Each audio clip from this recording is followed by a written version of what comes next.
Bharatiya Janata party तुरंत कहती है कि पड़ोस में राजस्थान है जहां सरकार आपकी है, वहां पे महिलाओं पर अत्याचार इस मध्य प्रदेश से ज़्यादा होते हैं। भाजपा कह रही है कि आप प्रधानमंत्री के ऊपर ऐसी कमेंट करती रहती है। प्रधानमंत्री पूरी दुनिया में इतना सम्मान बढ़ा रहे हैं, अमेरिका दीवाना हो रहा है उनका, पूरी दुनिया G20 में दीवानी हो रही है, आप लोग प्रधानमंत्री पर ऐसे हमला करते रहते हैं। अच्छा, ये जो आप पूरी कांग्रेस के 2 रुपए के ट्रोलर्स, ये शब्द कौन करता है? आप करती हैं, सुप्रिया शीनेर करती है, कौन ये शब्द निकाल के कौन लाता है? ये है ही ये आपको कैसे पता होता है कि 2 रुपए ही तो देखिए, जो सोशल मीडिया को जानते हैं वो सब समझते हैं बॉट्स और ट्रोलर्स जो चलते हैं 2 रुपए प्रति ट्वीट के लिए चलते हैं। ये आप जिस भी कांग्रेसी नेता का इंटरव्यू करो या बात करो, वो सिर्फ राहुल गांधी की तारीफ में करता है, मल्लिकार्जुन खड़गे का कोई नाम ही नहीं लेता। नरेंद्र मोदी जो विदेश में जाकर ये कहते हैं कि उनके कार्यकाल से पहले भारत में तो भूखे नंगे लोग घूम रहे थे और भारत के पास कुछ था ही नहीं, ये सम्मान बढ़ा रहे हैं आगे जाकर।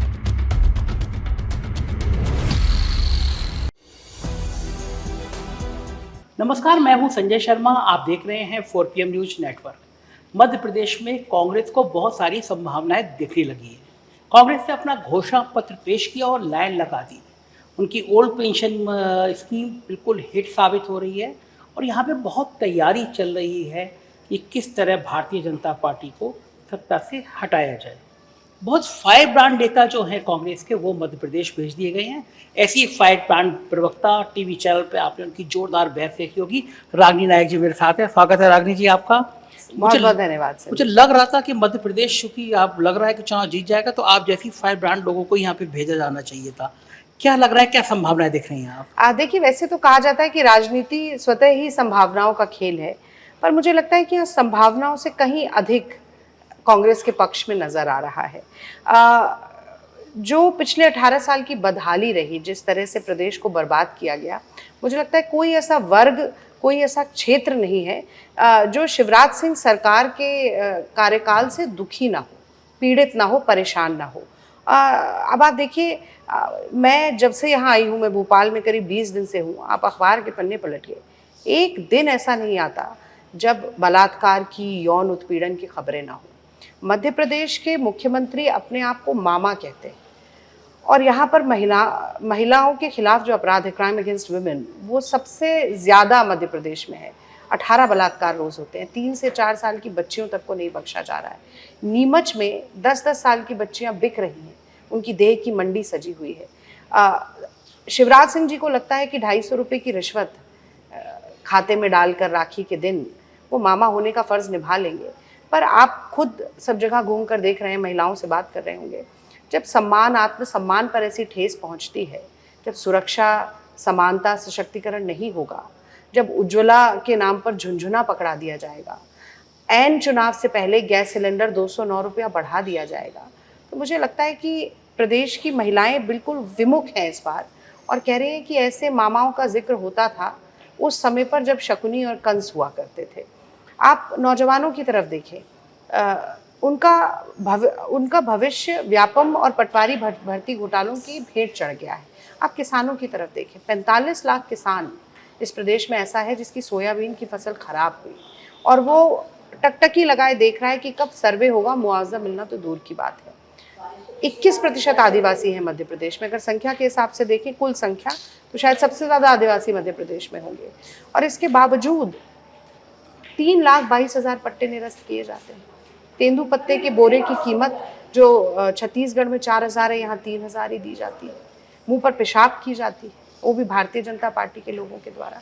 तो ऐसी तमाम चीजें, मैंने कहा हर वर्ग। रागिनी जी, आपने महिलाओं की बात की। भारतीय जनता पार्टी तुरंत कहती है कि पड़ोस में राजस्थान है जहां सरकार आपकी है, वहाँ पे महिलाओं पर अत्याचार इस मध्य प्रदेश से ज़्यादा होते हैं। तो आप लोगों को राजस्थान में जो महिलाओं के अत्याचार होते हैं उस पर आप लोग बोलते नहीं हैं और मध्य प्रदेश पे आप लोग इतना मुखर होते हैं। देखिए, मध्य प्रदेश के सवालों का जवाब ना राजस्थान है ना छत्तीसगढ़ है। मध्य प्रदेश की जनता तो मध्य प्रदेश के मुद्दों पर वोट देगी, राजस्थान की जनता राजस्थान के मुद्दों पर वोट देगी। क्राइम अगेंस्ट वुमेन सबसे ज़्यादा मध्य प्रदेश में है। Tribal atrocities number 1 Madhya Pradesh में है। शिवराज सिंह चौहान ने खुद कहा है कि कुपोषण उनके माथे का कलंक है, यानी कि मेल न्यूट्रिशन सबसे ज़्यादा, चाइल्ड मोर्टेलिटी सबसे ज़्यादा मध्य प्रदेश में है, मटरनल मोर्टेलिटी में तीसरे नंबर पर है। तो ये इतने सारे जो तमगे लगाकर शिवराज सिंह जी घूम रहे हैं, 29,716 घोषणाएं कर चुके हैं और जब देश के प्रधानमंत्री आते हैं मध्य प्रदेश में तो उन्हें एक घोषणा का नाम नहीं लेते जो शिवराज सिंह चौहान ने की है। तो आप बताइए ना कि क्या सच बोलते हैं मामा जी। और एक दिन में अभी पिछले हफ्ते उन्होंने 53,000 करोड़ की घोषणाएं कर दी, और ऐसा तब किया जब 4,22,000 का वित्तीय कर्ज मध्य प्रदेश पे पहले ही चढ़ा चुके हैं। तो ये सारी चीजें तो देखनी पड़ेंगी। अब मैं अशोक गहलोत जी से थोड़ी ना इन सवालों के जवाब ये बात तो मांगूंगी। ठीक है, लेकिन जो घोषणा की बात होती है, जैसे ही राज्य चुनाव सामने होता है, हर राज्य सरकार यही करती है। वो एक घोषणाओं की एकदम जड़ी लाइन पे लाइन घोषणाएं हो जाती है। आप लोगों की जहाँ सरकार है वहाँ भी यही होता है, ये पैटर्न बन गया है। ये फर्क है, मैं आपको बताती हूँ। मैं तेंदुपत्ता से ही शुरू करती हूँ। राहुल गांधी जी और प्रियंका जी आए, उन्होंने कहा कि एक बोरा, आप किसी भाजपा के यहाँ पे नेता से अगर बात करें, उनसे पूछिएगा कि तेंदुपत्ता के बोरे का क्या माप है, किस हिसाब से होता है, ये भी नहीं पता होगा उन्हें। आदिवासियों की हालत की तो बात ही छोड़ दीजिए। हर बोरे में 1,000 गड्डी होती है 50 पत्ते की, तो एक बोरे में राहुल जी ने कहा यहाँ 3,000 मिलता है, हम 4,000 देंगे। और जब उन्होंने ऐसा कहा तो छत्तीसगढ़ की सरकार 4,000 रुपया दे रही है। अगर हम कहते हैं कि हम किसानों का कर्जा माफ करेंगे, तो यूपीए सरकार ने 72,000 करोड़ का कर्जा माफ किया। 27 लाख किसानों का कर्जा 15 महीने की कमलनाथ सरकार ने माफ किया। तो अगर आज हम ये कह रहे हैं कि हम धान का समर्थन मूल्य आपको देंगे 2,500 रुपया, गेहूं का समर्थन मूल्य देंगे 2,600 रुपया, और अपने कार्यकाल में 3,000 तक ले जाएंगे, 2 लाख तक का कर्जा माफ करेंगे, तो वो किसान भाई जो सुन रहा है ना, वो विश्वास कर रहा है इस बात पे। ये फर्क है। और आज चूंकि हमारा घोषणा पत्र भी आया है, तो हमने उसे घोषणा पत्र कहा ही नहीं, हम उसे वचन पत्र कह रहे हैं। क्योंकि सोनिया जी का तो ये मानना है, वो कई बार कह चुकी है कि एक बहुत ही पवित्र दस्तावेज होता है, इट्स अ सेक्रेड डॉक्यूमेंट, जो आप कहें वो करके दिखाएं। मैं एक छोटा सा उदाहरण आपको और देती हूँ। शिवराज सिंह जी ने कहा वो 3,000 रुपया देंगे, 18 साल में दिया क्या उन्होंने? 3,000 रुपया दिया महिलाओं को। अगर वो 1,200 रुपये, 1,500 रुपये, 250 रुपये दे रहे हैं, तो विधवा पेंशन बंद कर देते हैं।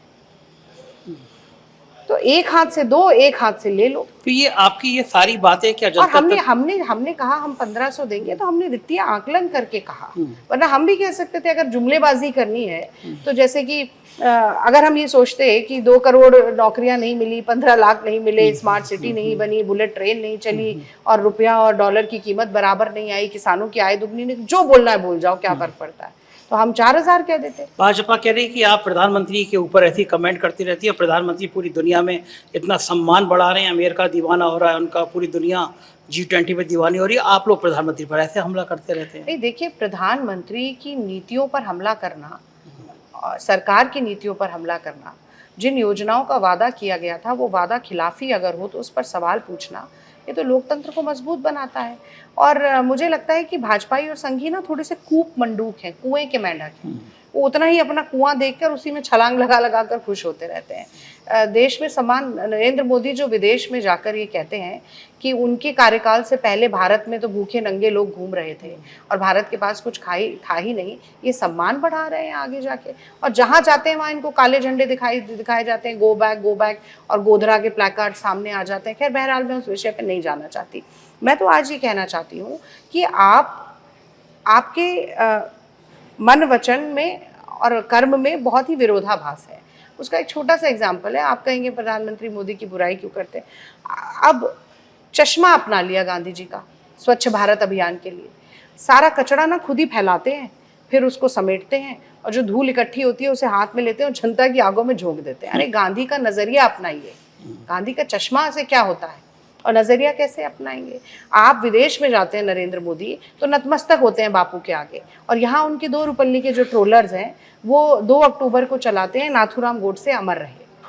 तो ऐसे प्रधानमंत्री और उनके चेले चपाटों के लिए अच्छे शब्द कौन बोले? अच्छा, ये जो आप पूरी कांग्रेस ये 2 रुपए के ट्रोलर्स, ये शब्द कौन करता है? आप करती हैं, सुप्रिया श्रीनेत करती है, कौन ये शब्द निकाल के कौन लाता है? ये है ही 2 आपको कैसे पता था कि 2 रुपए? तो देखिए, जो सोशल मीडिया को जानते हैं वो सब समझते हैं बॉट्स और ट्रोलर्स जो चलते हैं 2 रुपए प्रति ट्वीट के लिए चलते हैं, इसलिए इन्हें 2 रुपल्ली के ट्रोलर्स कहते हैं, और इतनी ही इनकी हैसियत है, इससे ज्यादा ये कुछ कर नहीं सकते। और आप देखिए, मैं आपको बताती हूँ, सोशल मीडिया का जो एनवायरनमेंट है ना, 4 करोड़, 5 करोड़, 6 करोड़ का एक पूरा इकोसिस्टम है, पर धरातल पर आप जाकर अगर देखें, मैं अब इन सब मजाकिया बातों से हम थोड़ा हट के आगे चले। मैं मीडिया इंचार्ज अभी बनाई गई मध्य प्रदेश की चुनाव के लिए, मैं भारत जोड़ो यात्रा की भी मध्य प्रदेश की मीडिया प्रभारी थी। तो एक तरफ तो ये पूरा वातावरण है जो जिसका मैंने अभी आपको बताया कि बस एक दूसरे को बोलो, तीखी टिप्पणी करो, उल्टा सीधा ये सब कहो, और दूसरी तरफ एक नेता है जो चल रहा है, जिसने कहा कि मैं तो अपने घर पे नहीं बैठूंगा और एसी कमरों से बाहर निकलकर जनता के घर द्वार जाकर जनता की नब्ज को टटोलने का काम करूंगा। और मुझे रश्मि रथी की वो पंक्तियां याद आती हैं कि वसुधा का नेता कौन हुआ, भूखंड विजेता कौन हुआ, अतुलित यश क्रेता कौन हुआ, जिसने न कभी विश्राम किया, विघ्नों में रहकर काम किया। तो वो बिना थके, बिना रुके, अविरल, निरंतर, सतत चल रहे हैं। कल मिजोरम भी चले और देखना चाहते हैं कि एक आम साधारण नागरिक के जीवन में कितनी परेशानियां हैं। वो ऐसा नहीं था कि सिर्फ भाजपा शासित प्रदेशों से गुजरे, वो कांग्रेस शासित प्रदेशों से भी गुजरे, वहाँ के लोगों से भी मिले। और उसके बाद आप देखिए, चाहे कुली हो, चाहे मैकेनिक हो, चाहे ट्रक ड्राइवर हो, या किसी भी और वर्ग का व्यक्ति हो, उसके जैसा एक दिन जीवन जीना, उसकी खुशी में हंसना, उसके दुख में रोना और उसके आंसू पोंछना, ये कौन कर सकता है? आप बोलिए कि नाटक है, पर मैं समझती हूँ कि जो मैंने कहा विघ्नों में रहकर काम किया, वो इसलिए कहा कि हजारों करोड़ का प्रोपोगेंडा ये जो भाजपा और संघ ने राहुल जी की छवि को धूमिल करने के लिए लगाया, अभद्र टिप्पणियां की, उनके साथ नाम जोड़े, वो उन्होंने अपने आचरण से ही ध्वस्त किया ना। उन्होंने संवेदना के स्तर पे जनता से जुड़कर आज उस पूरे प्रोपोगेंडा को तहस नहस कर दिया। और मुझे लगता है कि भूतो न भविष्यति जैसा काम है। ये आप जिस भी कांग्रेसी नेता का इंटरव्यू करो या बात करो, वो सिर्फ राहुल गांधी की तारीफें करता है। मल्लिकार्जुन खड़गे का कोई नाम ही नहीं लेता, पार्टी के राष्ट्रीय अध्यक्ष और विचारों को कोई पूछता ही नहीं। देखिए, मल्लिकार्जुन खड़गे जी, जो व्यक्ति ब्लॉक अध्यक्ष से राष्ट्रीय अध्यक्ष तक की भूमिका में पहुंचा हो, उसकी तारीफ करना तो सूरज को दीपक दिखाने के समान है। इसीलिए आप नाम ही नहीं लेते नहीं, उनका। आपने सवाल पूछा, मैंने जवाब दिया। और मल्लिकार्जुन खड़गे जी कहाँ नहीं जा रहे हैं, आप बताइए? हर जगह जाते हैं, कांग्रेस पार्टी का प्रचार करते हैं, और उनका नाम ऐसा नहीं है कि हम नाम नहीं लेते। हर जगह, अभी तो मेरे पास मैनिफेस्टो नहीं है, सबसे आगे उनकी तस्वीर रहती है हर जगह। और बिल्कुल मुझे तो लगता है कि खड़गे जी जिस बेबाकी के साथ सभा में, सदन में और आपसी बातचीत में भी बोलते हैं, उससे कांग्रेस के संघर्ष के साथियों का मनोबल बड़ा बढ़ता है। और सबसे अच्छी बात ये होती है कि हर व्यक्ति सोचता है कि अगर मैं भी इस तरह से मेहनत करूं और वैचारिक तौर पर प्रतिबद्धता के साथ अंगद की तरह पैर जमा के खड़ा रहूं पार्टी के साथ, तो मेरे लिए भी स्काई इज द लिमिट, मैं भी कहीं तक पहुंच सकता हूं। तो इतनी बड़ी प्रेरणादायक शख्सियत खड़गे जी हैं, आप इस तरीके से उनका सरलीकरण ना करें। मैं ये वो दूसरे, जब साथियों की बात चली, इतने मन से साथियों की बात चली, आपने इतने जोड़ के इंडिया गठबंधन बनाया और मध्य प्रदेश का चुनाव आया, आपके साथी अलग हो गए, समाजवादी पार्टी ने अपने प्रत्याशी उतार दिए। नहीं तो देखिए, इंडिया गठबंधन राष्ट्रीय स्तर का गठबंधन है। हमने तो कभी नहीं कहा कि हर विधानसभा चुनाव में इस गठबंधन के हिसाब से ही सीट वितरण होगा और कुछ लोग लड़ेंगे, कुछ नहीं लड़ेंगे। 2024 के मद्देनजर वो रखा, अलायंस बनाया गया है। और अगर किसी प्रदेश के समीकरण ऐसे होते हैं कि उसमें 2-3 दल मिलकर चुनाव लड़ें, तो ज़रूर लड़ेंगे, और अगर नहीं होते हैं तो नहीं लड़ेंगे। लेकिन आप इसको ये कहें कि अरे ये तो इंडिया अलायंस था, ये तो बिखर गया, ये तो, ऐसी कोई बात नहीं है। इंडिया अलायंस की एक सरकार ने वो करके दिखाया जो देश में कोई नहीं कर पाया, वो बिहार में हुआ। जातीय जनगणना के सारे आंकड़े हम बाहर निकाल के लाए। राजद, जदयू और कांग्रेस, जब 3 दल एक साथ मिलकर इतना प्रभाव बना, और हमने किया। और नरेंद्र मोदी जी छुपा रहे हैं। मैं तो चाहती हूँ कि आप पूछें भाजपा के नेताओं से भी कि आप क्यों नहीं चाहते कि पता चले कि देश में कितने ओबीसी हैं, कितने दलित हैं, कितने आदिवासी। वो कह रहे हैं, मोदी जी कह रहे हैं आप हिंदू समाज को बांटना चाहती हैं जातियों के आधार पर। आप मुझे बताइए, क्या जातीय व्यवस्था सामाजिक सच्चाई है कि नहीं? एक अंग्रेजी में कहावत है, ऑस्ट्रिच अप्रोच। उसमें क्या होता है ना, शुतुरमुर्ग बन जाना, कि शुतुरमुर्ग को जब लगता है कि खतरा आ रहा है तो वो मिट्टी में अपना सर दबा लेता है और सोचता है कि अब खतरा टल गया। तो ये ऑस्ट्रिच अप्रोच से क्या होगा? जो सच्चाई है उसका आपको सामना करना पड़ेगा। और सच्चाई ये है कि पिछड़ा समाज पिछड़ा ही है। अब आप चाहते हैं वो पिछड़ा ही रहे, उसको पिछड़ा ही बोलते रहें। 90 आपके बड़े आला कमान अफसर जो हैं सरकारी महकमे में, उनमें से 3 ही सिर्फ ओबीसी हैं। उस दिन राहुल जी ने प्रेस वार्ता में पूछा कि पत्रकारों में क्या ये है? तो आप किसी भी जगह पर खड़े हो, प्रभावशाली जगह पर, और वहाँ पर जानने की कोशिश करें कि जो पिछड़ा वर्ग है या जो हाशिए पर खड़ा हुआ वर्ग है, उसका कितना प्रतिनिधित्व है। पलट के बीजेपी ने कहा कि जब आप लोगों की सरकार थी यूपीए की, तब भी पिछड़ी जाति के इतने ही अफसर तैनात थे, आप लोगों को भी ध्यान नहीं आया? देखिए, इतिहास के पन्ने पलटना बहुत आसान है। अब आप 70 साल अगर हमने कुछ ना किया होता तो 70 साल हमारी सरकार रहती। कुछ तो किया ही होगा ना। तो ये 70 साल तो इन्होंने एक जुमले की तरह ले लिया है, पर अब 10 साल तो मोदी जी को हो गए, 18 साल शिवराज सिंह चौहान को हो गए। तो मोदी जी जो दशकों की बात करते हैं कि इतने दशकों से कुछ नहीं हुआ, दशकों से कुछ नहीं हुआ, मुझे तो लग रहा था शायद शिवराज सिंह जी पे ही ताना मार रहे थे। बहरहाल अब तो मैं ये जानना चाहती हूँ कि आप, मोदी जी के हाथ में एक बहुत मजबूत शस्त्र आया था और उससे वो एक बहुत ही ऐतिहासिक निर्णय ले सकते थे, महिला आरक्षण। आज अगर महिला आरक्षण बिना शर्त के लागू हुआ होता तो विधानसभा चुनाव में 33% टिकट देना अनिवार्य होता, कांग्रेस के लिए भी, भाजपा के लिए भी। महिला के सामने महिला लड़ती तो महिला ही जीतती और 33% महिलाएं विधानसभा में आकर बैठती। अगर प्रदेश की महिलाओं को इस अधिकार से किसी ने वंचित किया है तो वो नरेंद्र मोदी। 16 साल के लिए टाल दिया, उसके साथ जनगणना और परिसीमन जोड़ दिया। 16 साल किसने देखा है, कौन रहेगा नहीं रहेगा किसे मालूम है। तो जो वो कर सकते थे सिर्फ इसलिए कि महिलाएं हमारे प्रति सहानुभूति रख लें, पर हमें उनको अधिकार ना देना पड़े। देखिए किस तरीके से हाथी के दांत खाने के और दिखाने के और इसे मोदी जी चरितार्थ करते हैं और वही मामा जी यहाँ पर चरितार्थ करते हैं। लोग एक सवाल करते हैं कि उधर तो मोदी जी हैं, इधर अगर नेता कौन होगा ये तय नहीं। अच्छा, आप किसको मानते हैं, मोदी के मुकाबले में खड़गे या राहुल? देखिए मोदी जी के मुकाबले में जो राहुल गांधी हमारे सर्वोच्च नेता हैं और मैं तो राहुल गांधी जी को ही देखती हूँ। और हम मोदी जी से मुकाबला करना, आप इसको एक प्रेसिडेंशियल डिबेट टाइप का मत बनाइए, प्रेसिडेंशियल फॉर्म ऑफ कॉन्टेस्ट मत करिए। एक्चुअल में ये सवाल पूछते हैं लोग, पूछते हैं तो लोगों को सब पता है, जो पब्लिक है ये सब जानती है। आप उसमें चुटकी लेने के लिए भी पूछ रहे हैं, वो अलग बात है। अच्छा, राहुल गांधी के नेतृत्व में कांग्रेस पार्टी ने बहुत नए आयाम हासिल किए। और आप जो आप कह रहे हैं भारत जोड़ो यात्रा, राहुल गांधी का नाम क्यों ले रहे हैं, लेना जरूरी है संजय जी, क्योंकि उसके बाद आपने देखा कि बहुत सकारात्मक परिवर्तन जनता के मन में, ये मानती हूँ कि यात्राएं ना बहुत ट्रांसफॉर्मेशनल होती हैं। वो उस व्यक्ति में भी बहुत सकारात्मक परिवर्तन लाती हैं जिसने यात्रा की, और जो यात्रा करता हुआ देख रहा है उसके दृष्टिकोण में भी वो आपको हिमाचल में भी देखने को मिला, वो आपको कर्नाटक में भी मिला। और आप खुद मध्य प्रदेश घूम रहे हैं, अब आप राजस्थान भी जाएंगे। राजस्थान भी जहाँ जिसे ये कहा जा रहा था कि ये तो हर 5 साल में सरकार बदलती है, कांग्रेस हारेगी ही, आज ओपिनियन पोल उसमें भी कांग्रेस को जीतता दिखा रहे हैं। तेलंगाना में भी हमें आगे दिखा रहे हैं। तो ये सब एक नेता, मैंने जैसे शुरू में भी आपसे कहा कि उनके आचरण, उनके व्यवहार, उनकी कार्यशैली से ये फर्क आया है।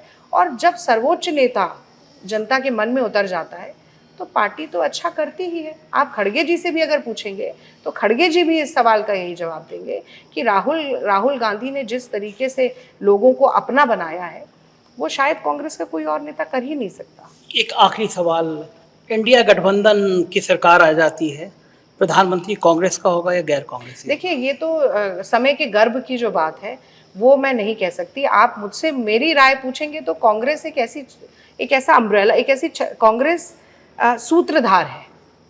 कांग्रेस की एक पैन इंडिया जो राजनीतिक दल होता है उसकी छत्रछाया में ही ऐसे गठबंधन फल फूल सकते हैं। तो कांग्रेस के बिना तो कोई गठबंधन का मतलब ही नहीं है, क्योंकि अगर आप ये कहें कि समाजवादी पार्टी के केरल में क्या वोट होंगे, या हम कहें कि ममता जी के गुजरात में क्या वो वोट होगा, तो सबको एक साथ एक माला को पिरोने वाला जो धागा है वो कांग्रेस पार्टी है।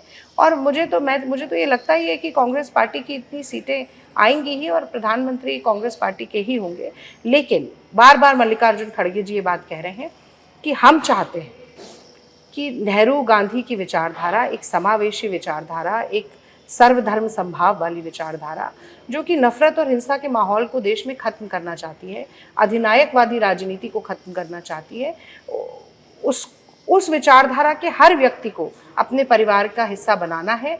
और उसके लिए अगर हमें कुछ कॉम्प्रोमाइज़ेस भी करने पड़ते हैं तो हम उसके लिए तैयार हैं। पर वो किस हद तक होंगे, उसमें सीट डिवीज़न कैसा होगा, इस पूरे अलायंस का चेहरा कौन होगा, ये मुझे लगता है कि कुछ ऐसे सवाल हैं जो समय के साथ हमें पता चलेंगे।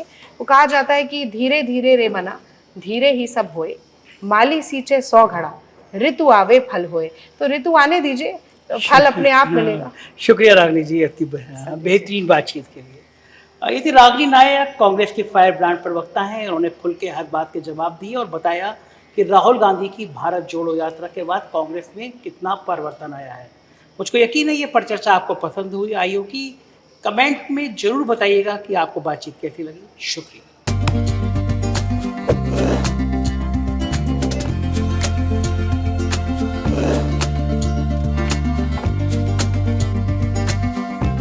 धन्यवाद।